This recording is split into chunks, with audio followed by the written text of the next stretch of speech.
Help me welcome Cindi Claypatch.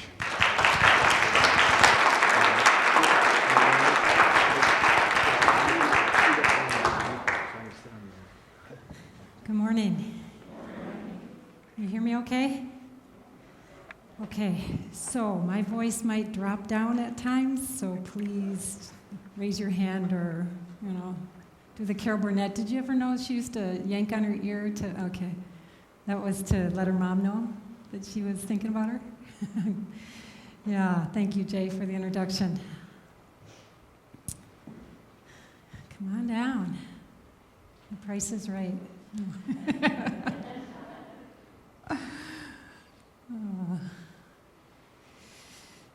How many of you were here last week? Okay, got to hear Christine Day. It was really nicely done, wasn't it? Yeah. This is one of my favorite topics, and the reason why I put it up here like this was it's like, in my family, it's almost like a mantra. It's, the illusion of control. Anytime that something feels like it's a push or you're trying to make something happen and it's not happening, we always just go, it's the illusion of control. Because that is a way of just like being able to back off, rather than trying to push so hard. So I just can think of so many different experiences. My morning was an illusion of control. Anybody else? Gary was saying that the 9 o'clock speaker fell on the ice yesterday and couldn't make it today. So Gary led the 9 o'clock.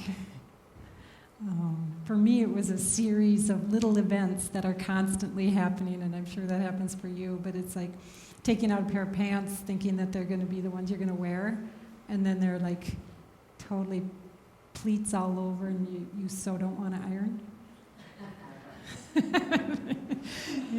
Then it's like I'm eating something and it drops on the shirt I was going to wear, so it's like, the illusion, So it's like a constant thing that much easier to see it as like some things just happen, or it's the illusion of control rather than having the drama about it after, like it shouldn't have happened,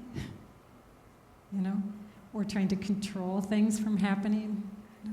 Trying to make sure everything goes smooth. So it's kind of interesting to think where we came up with that idea, that it's all smooth. So I wanted to kind of roll around in some ideas today to hopefully help you to navigate through life with greater ease. Is there anybody who doesn't want that? So, the last time I talked, you guys loved that, so I did it again. And one more time. But it's so symbolic, too, about how pieces aren't always fitting together right away, but then you begin to see the picture, as it starts to form. So we're really in this formless world I should say that differently. We're really in a world of form where people are attached to form. However, it's a very formless world. So, let me go back to that. Okay. So when I was traveling in Peru one time, we had our trip planned, and I was traveling and doing some work with Americo Yabar, who some of you may know, but he's a shaman who works in Peru, and he's been really involved in the Salka movement, and Salka meaning undomesticated energy, the energy before form, helping people to connect to their natural energy. And so I was down there, and we had this plan where we were going to go up to Salkawasi for part of the time, up in the Sacred Valley for part of the time, and then we were going to go to the jungle. And so we were in Salkawasi, and the jungle was going to be like a 5 or 6 hour drive. And so we had to get up early in the morning because once we got through the mouth of the jungle, there was supposed to be a boat waiting for us to then take us down into the jungle via the water. So we're on the very beginning of the drive coming out of Americo's place. And it's my friend and I and Americo and his son in a truck. And then the roads are very thin, and there was a bamboo truck on the side, but not really on the side because people do what they want. The illusion of control. So this bamboo truck, and this is a picture not of the one that was actually there. This has hardly any bamboo in it compared to the one that we saw. And so this truck was stacked up with all this bamboo, and it had a flat tire. And it was taking up the road. So there was no way us in our car, our pickup truck could get through there. So Americo pulls over, and I said, "What are they doing?" And he's like, And so we watched, and a bunch of them got out of the cab part of their pickup truck, and then they decided to get into the back of the pickup truck to look down at the tire. And then they sat in the back looking down on top of all this bamboo, trying to figure out what they were going to do about that tire down there.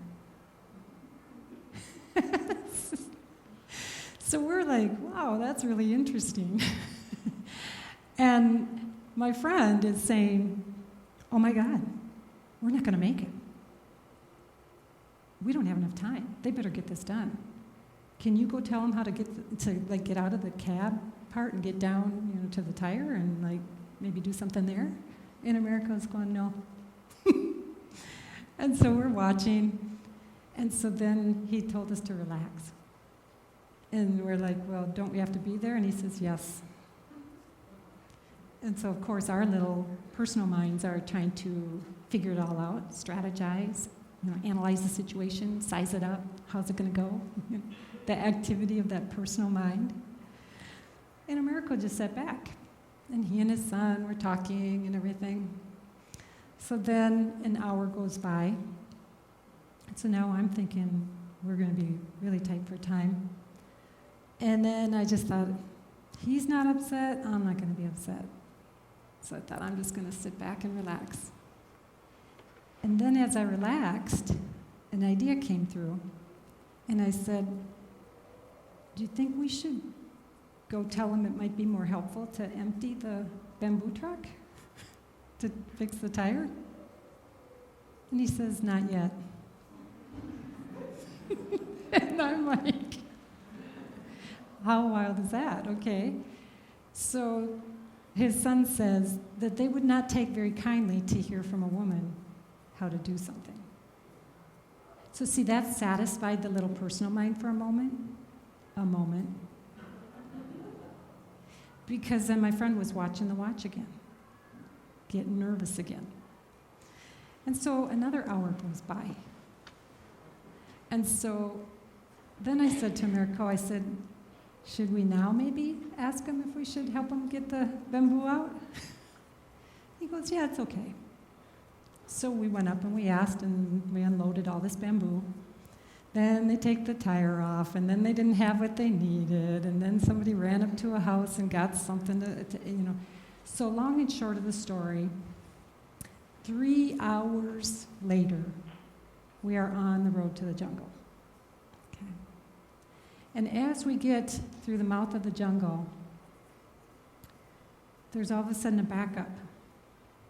We're behind a bus, and so then they don't know, wonder what the backup is.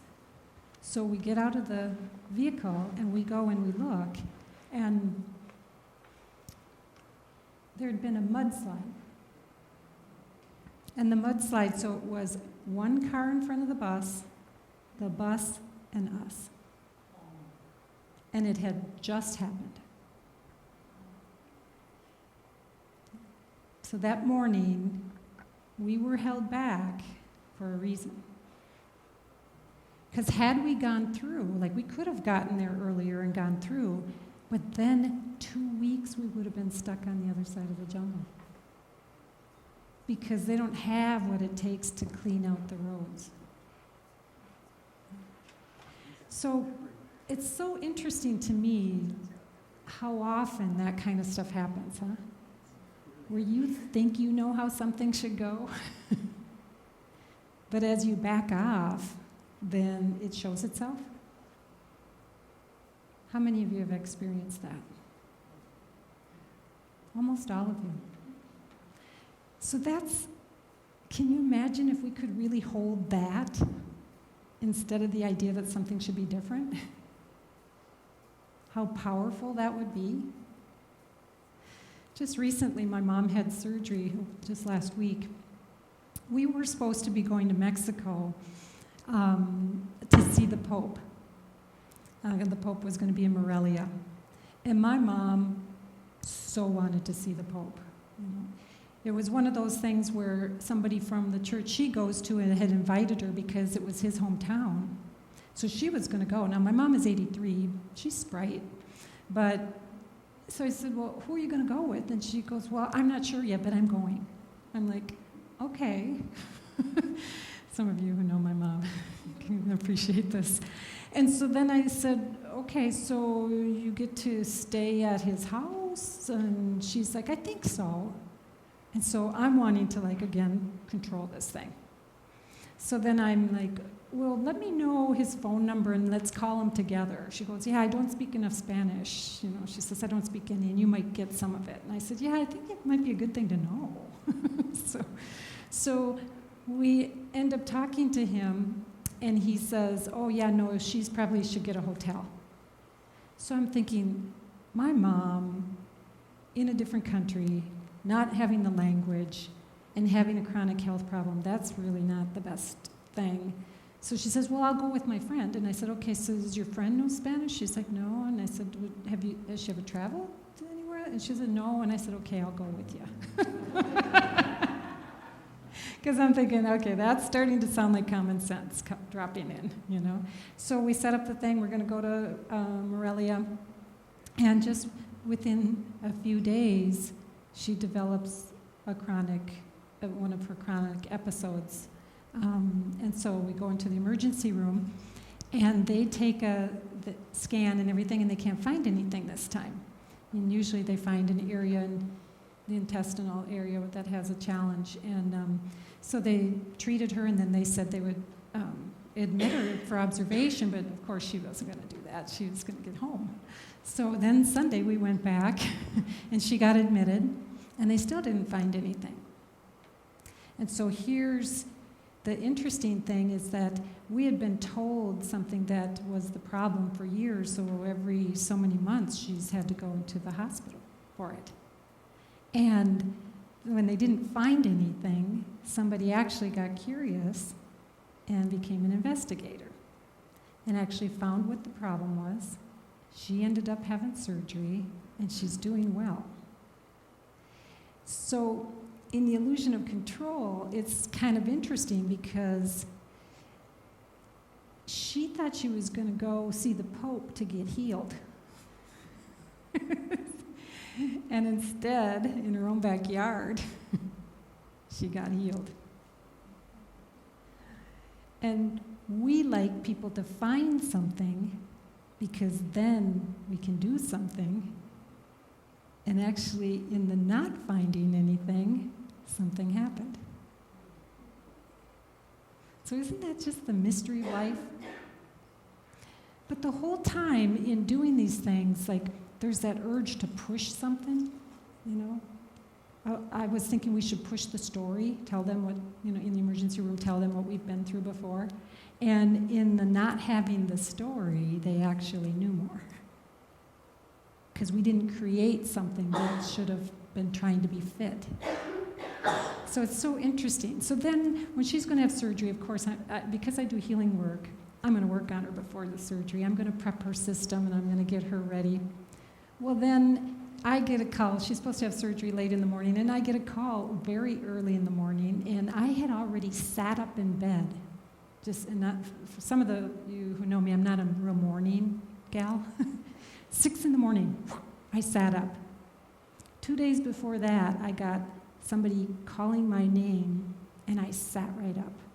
And it was nobody in the seen world.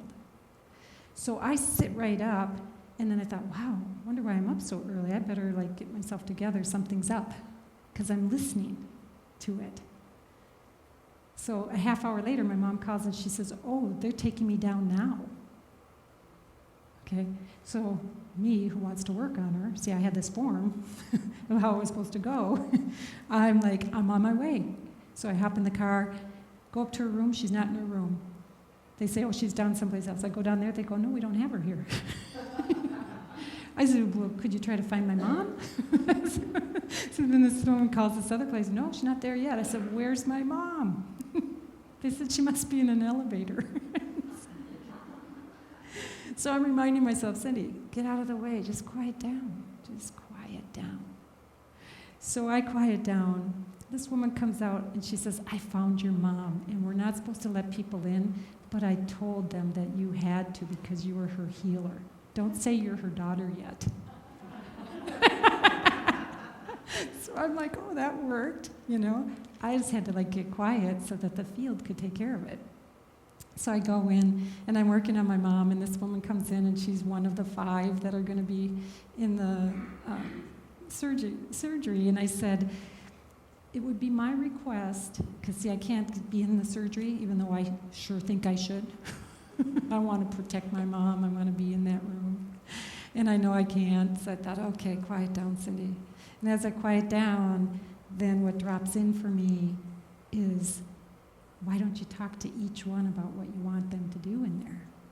So I said to the woman, it would be my request that you ask the group today to be grounded, positive, and focused. Can you let the group know that? And she goes, that's really a good idea, but I think you should talk to them. So she wasn't going to carry the message. So each person that came in, I realized that was within my control, is to make a request. Can't be in the surgery room, but you can do something. So it's as you clear your little personal mind, common sense and wisdom drops in. Good ideas come. So I did that with the staff, and then the doctor came in, and he's a surgeon, and he does his spiel, and then I turned to him and I said, and my brother's in the corner, and I said, can I ask you a question? And he goes, sure. And I said, what do you do to get grounded and in the zone before you do your surgeries? And he went bye-bye. It was like deer in the headlights. He just was nowhere to be seen. And I thought, I'm just going to stand there and hold that space for him. And as I held that space for him, then little bit he came back. And he says, I don't do anything. And I said, well, it would be our request today that you do. Can you do that? He goes, yeah. I said, okay. The other piece of what we did, the part that we did have in control, was to do the requesting of the highest outcome. To be asking the field, or the divine, or God, whatever you want to call it, to be able to call in the highest outcome, because it's not as if I know really what her Earth School plan is.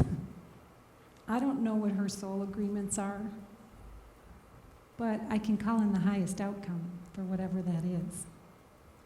So shortly after, the surgeon came out and had gotten something that he had been an obstruction, and said that he'd never seen anything like it. Sent it to pathology, and they said they'd never seen anything like it. So it's so interesting that, getting out of the way and thinking we have to know something doesn't always mean that will guarantee a result. But we got a great result without knowing anything. So to me, it's that illusion of control is the little brain wants to always have size something up and call it something. To be able to then think that we'll be secure if we know something. Like that security is going to come outside in. But that security is your birthright. It's that essence that's within you, your own divinity. That's really where your security lies. Anything other than that creates insecurity has to be with the head, the innocence of the mind. So I really love looking at a lot of different cultures and looking at the wisdom within cultures. And in the Toltec culture, a warrior is somebody who is really trying to activate the spirit within themselves and get away from the trappings of the form of life. And so I think this is a really nice one where it's like when you relax into something, that then something opens up. And that the road is made clear, but only then.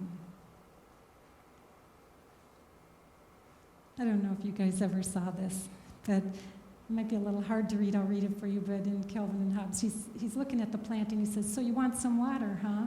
Well, I got a big can of it here. It's up to me to decide if you get water or not. I control your fate. Your very lives are in my hands. Without me, you're as good as dead. Without me, you don't. And then the rain. Oh my goodness, you know. So how many times do you think you have the information for somebody? That if they would only listen to you, you know, or if somebody would only do something your way, you know, it's that habit of control that we picked up somewhere along the way. Isn't that just great, though? Oh. But then again, you look at some of the things that have been around for a very long time is the Serenity Prayer. Used a lot in recovery programs, but you're looking at, grant me the serenity, you know.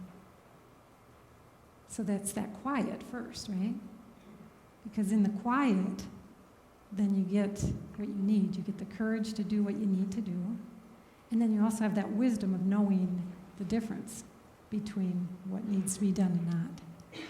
Because when you are hooked into your ego or your personal mind, everything seems like you have to do, right? How much energy goes out that way? How many of you can think of something you tried to control just in the last couple days? How many of you were successful? What are the things we try to control? Huh? Okay. Dr. Phil would say, how's that working for you? Huh? Outcomes? How many of you? Okay.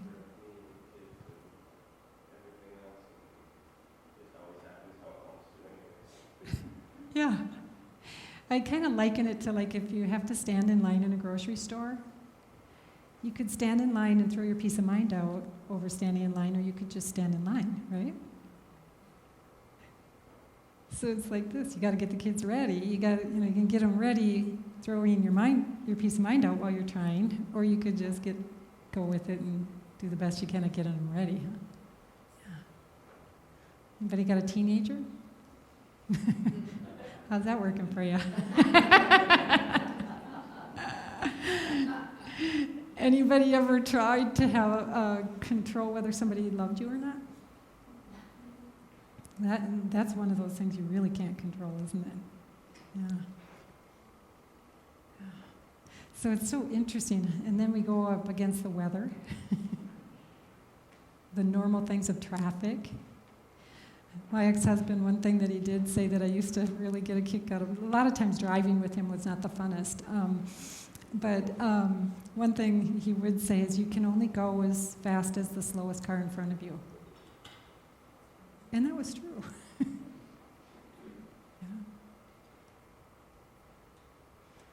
Of course, this one, do you have the patience to wait until the mud settles and the water is clear? Can you remain unmoving until the right action arises by itself? We have a really hard time doing that because we're kind of a fast culture. Everything is if you have a headache, you got to get rid of it fast. If you got a problem, you got to fix it. And so we're always kind of moving in a really fast way rather than kind of settling and then getting clear and proceeding. So I think of it as like we got given this amazing essence, our divinity, our spirit, our innate health, whatever you want to call it. And then it got shrink-wrapped in this form, this little earth suit body. And then we got the personal mind. But it's like if the personal mind is off to the side, then we have our relationship with the divine, right? We can listen to the cosmos, we can listen for whatever messages we're meant to receive or how to go about in life. But our habit is to think that it's like this little personal mind is going to get in there. I think of it as like the middleman. And it's the one thing that is covering things up or plugging your connection. Yeah. So when you look at law of attraction ideas, and it's always about like having the feeling of something that you want to see happen, because that feeling then goes up like an antenna and kind of rallies something that the universe is conspiring about and brings it in, huh? You know, that's where that whole thing, energy flows where your attention goes. But when we get in there thinking we know something or try to attract something from a place of insecurity, then we're not going to receive. So it's that innocence of that little personal mind. Frankly, someday I'm going to ask the Creator what the point of it was. You know, I know it's probably, you know, that if we use it more as an attachment, it's very useful, you know, versus thinking it's the server. So it's like if you stay, you know, in alignment with your personal mind, having great ideas, but waiting for the ideas to line up with your core essence and your divinity with something higher than you, then when this steps in, it's like this will use this as needed. Or this beautiful essence of you will come up with ideas and create something from the intellect, but it is not going to come from the intellect. But boy, do we push for that, huh?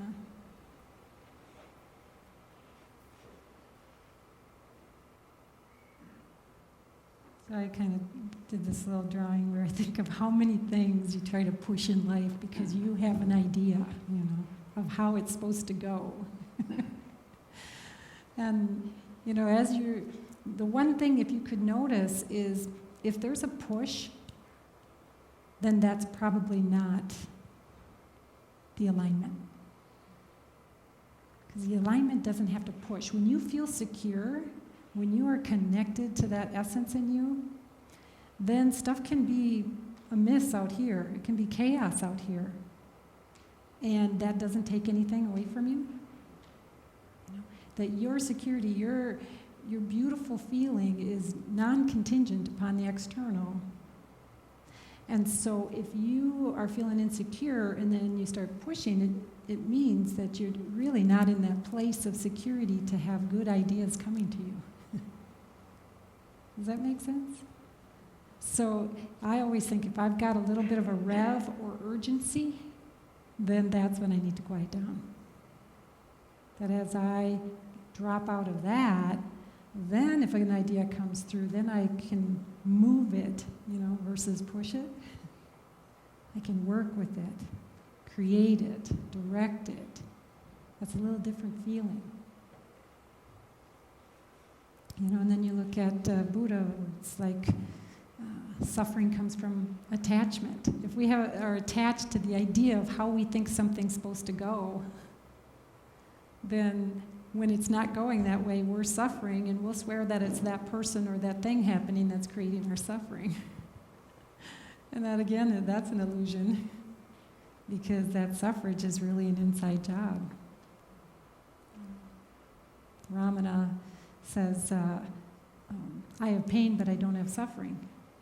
Because even on the physical level, you have a lot of pain, but you don't have to suffer, because that comes from what's happening in the mind.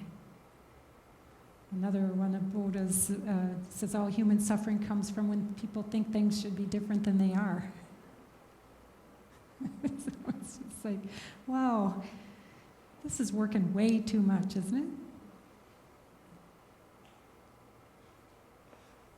What I like in this one here is where it's saying everybody has enough personal power for something. The trick for the warrior is to pull his personal power away from his weaknesses to the warrior's purpose.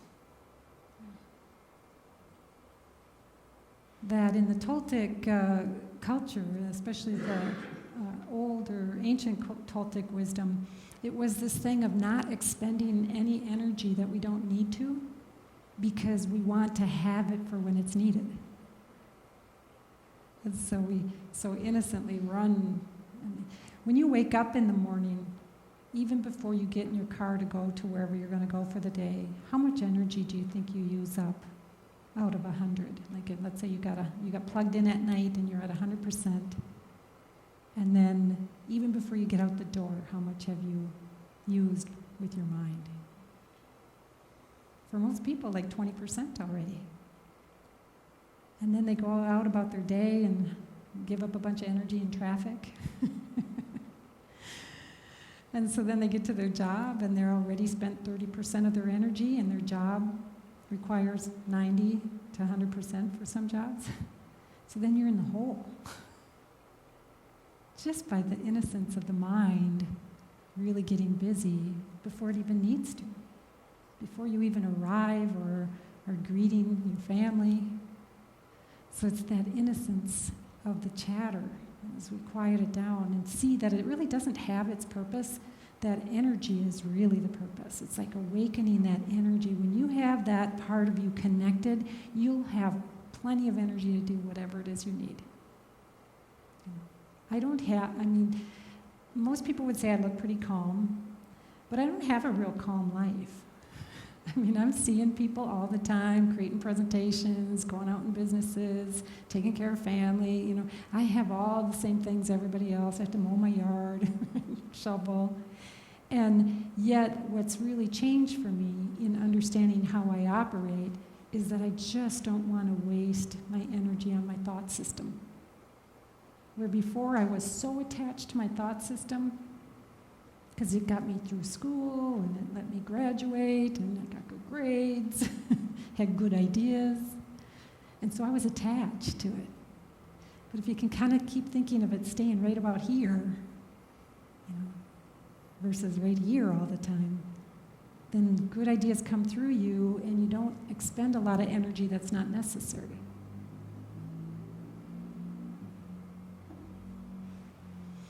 The warrior looks upon his life as an opportunity limited to space, time, to purify his energy and expand his consciousness.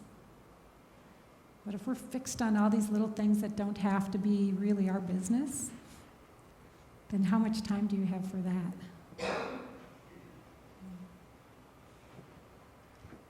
Sometimes I've been around people who are on the phone all the time having to see stuff, and they're like, what's a person doing now? What are they this? What are they that? And it's like knowing all this stuff that really doesn't mean anything. Maybe people have experienced it on Facebook. It's like how much energy goes to that. Man's experience was truly spiritual. The priority of learning was the influence of spirit and to liberate the divine particle. We can get off track and not even have that as a factor of anything, of activating and feeling that essence in you and what you came here to do, to experience life, to create it, to co-create it, to expand. So I'm kind of stingy with my energy. So if you look at the left, that's like energy organized. And that's kind of the way I am. I'm kind of wanting my energy to stay organized and not just have it going out to everything that people think we should be jazzed up about. Because really, we don't have to be about everything. And so it's exercising that choice, the free will. It's like, do I want to place my attention here or there? So I want to be kind of stingy with my energy. I like to know that I have enough for whatever my purpose is.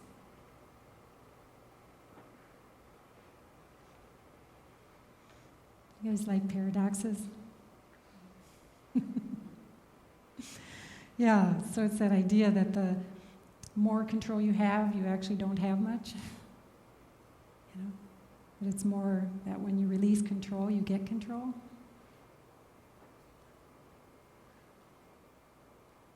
The more you know you don't know.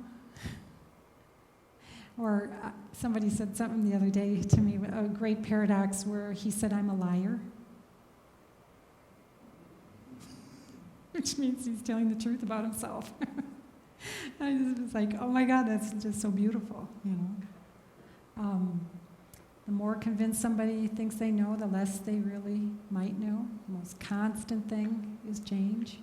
But if you look at this, you can see that I've highlighted the idea of the more, you know, because that's that part of the illusion of control is like when you think something more, like your view is more important than that person's view or their experience, or them meant to have a life experience, that you know more, you know.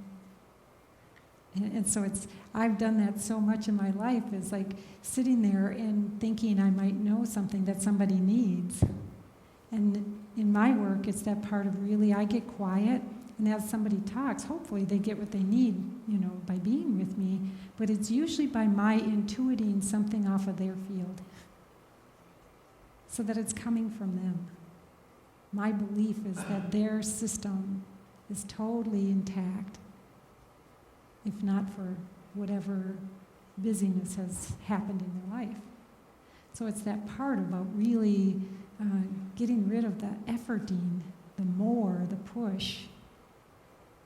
Because like when I went to art school, the slogan we used to all operate off of was less is more. That if you had too much stuff in a picture, then there was no focal to something, no focal point. It was too chaotic. So I encourage you to kind of play with words a little bit. That's one of the things I love to do, but a lot of times when people release control, they think that they have to surrender, you know, or relinquish. But those two words, what does it feel like to you? Surrender and relinquish. A defeat, a negative. Yeah. And it doesn't have to be. I mean, if you're comfortable with that word, that's fine, but a lot of people aren't. And so the idea of having to give up control, that's like you gave up something that you thought you had, but you probably didn't. Or to surrender it means like you had to give it over to somebody, or to relinquish it. But to release it could mean that you just decide that it's not working for you to try to be in control. It's a little gentler on your system, energetically. So in order to release control, I have to be able to trust that my essence is going to navigate well. You know? So if I know that I have this amazing core essence that has common sense and wisdom, you know, knowledge and intuition, you know, all that stuff that you can't grab, if I know I have that, then it's a lot easier for me to release something. But if I'm feeling lack or emptiness because my head has chatted that up, then I'm going to think I need to control this outside-in stuff in order to be okay. Yes? I was thinking that, you know, you think about surrender and relinquish, you say your situation, you know, two people are trying to be right. Those words don't go well with our mind, but release feels like, okay, it's a choice. And so it has a different energy about it as we go all the way around. Absolutely. Yeah. And it doesn't hurt me to allow somebody else to have it, the control. Because if I know I'm okay anyways, then sometimes in my head I'm thinking, knock yourself out. Because it really doesn't take anything from me. But in my past, when I was insecure, I'd fight for it. Because I had that belief of nobody's going to victimize me, you know. And I would be walking with my elbows out, try me. And now it's not so much that way, it's more that idea that I know I have what I need, and the discord sometimes isn't worth it. That if I fall into my essence and then it says push and fight for something, then I'll go for it. But the majority of the time, that's coming from my ego, that innocence of the ego. So call in the highest outcome. If you're not feeling like you can generate something on your own, trust me, there is so much within the unseen that is available to us. So I got a couple pictures out recently. So this is at a labyrinth. But do you see all the light and the orbs and everything there? That's a place where people have come together with the idea of walking a labyrinth to quietly do that, to get answers to receive.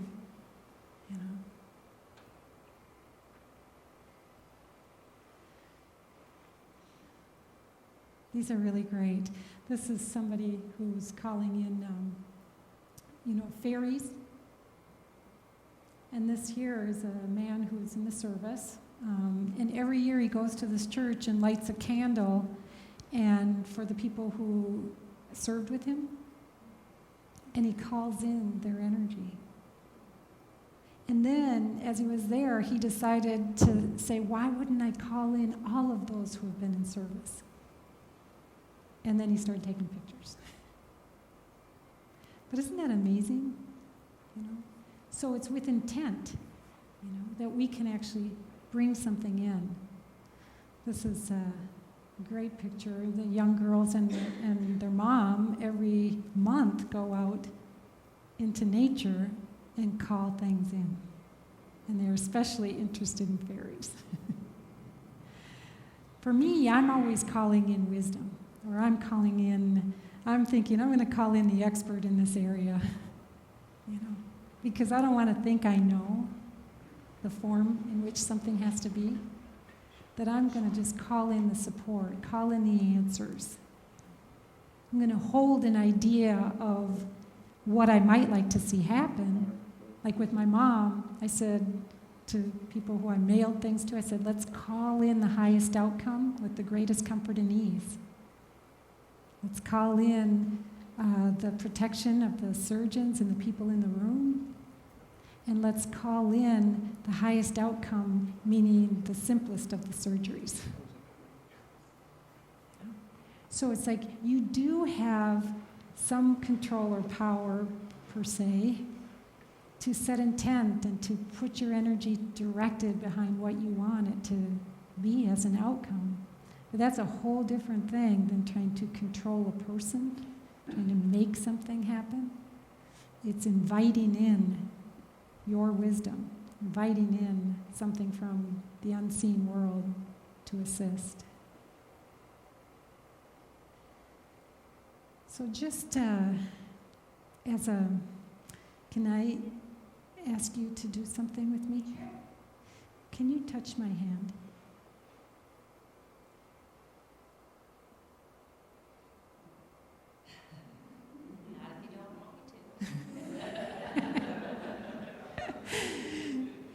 Well, that's a good answer.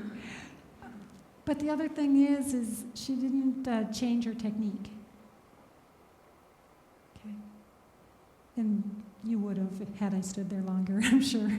But that's our habit, is to do something a certain way. Is that your dominant hand? Okay. So she went at it right-handed, which is her dominant hand, and then just kept using just that, right? She could have said, would you hold her for me? To her partner. She could have used her other hand. She could have used her foot. She could have done a lot of things. Huh? But we do what our habit is, innocently. And so it's that idea of just switching, releasing control and seeing how much you get. Just switch from the habit. Entertain the possibilities. And I know life will be easier for you.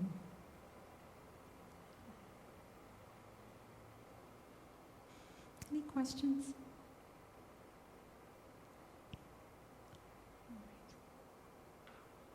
Well, thank you. I wish everybody a really nice, warmer day today, getting outside.